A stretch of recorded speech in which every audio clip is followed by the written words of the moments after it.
Guess what the Fever don't care about if you're the better team? The Indiana Fever are remarkable. The Indiana Fever are one of the best stories we'll have in sports this year. And this was the end of the game, the last attempt from the Dream to get it in. And you're going to have a real hustle play from Lexi Hull with the steal. I thought the Fever might have messed up here because they end up fouling Odyssey Sims with time still on the clock. And Odyssey Sims goes 1 of 2 at the line, and the Dream had an opportunity. I thought she should have just thrown the ball in the air. Get it out, don't get fouled, game over. But the Fever end up winning this game.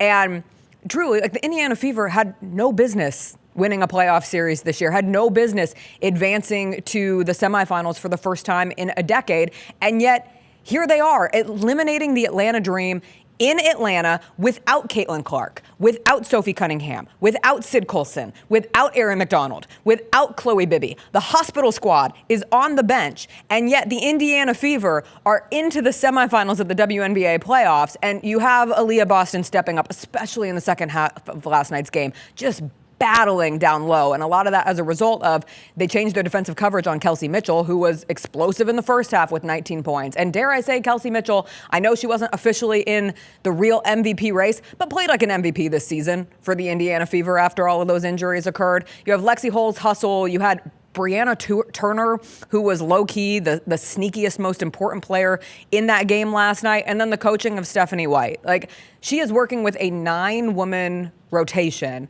and 5 of those players did not even touch the court the last time the Fever played the Dream during the regular season, and 3 of those players weren't even on the team. Like, I cannot say it enough. The Indiana Fever should not be here. They continue to be here. They battle. They're resilient. It's wildly impressive. Caitlin Clark wore the black Air Force Ones again. They had one of those forces lifted in the air like a beacon of hope, and now they'll face the Aces. And never count out this Fever team.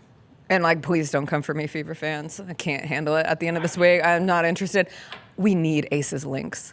We need Aces links in the final so bad. And I know that requires the links on the other side to get through either the Liberty or the Mercury, most likely the Mercury. The Mercury. I never speak in definitives. I said the Bills were going to beat the Dolphins by 40 last night, and look how that turned out. The Bills' defense, not exactly on trend of that decision, that declaration that I made. But I want Aces links so bad. Just good basketball.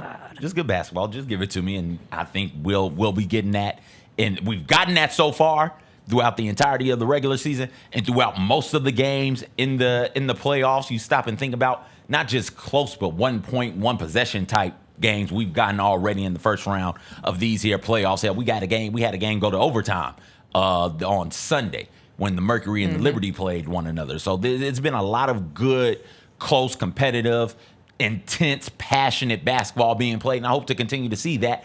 And it's going to be interesting to see the Fever and the Aces. I feel like Asia is a mentor of sorts to Aaliyah Boston, so seeing that matchup particularly play out on the court is going to be fun.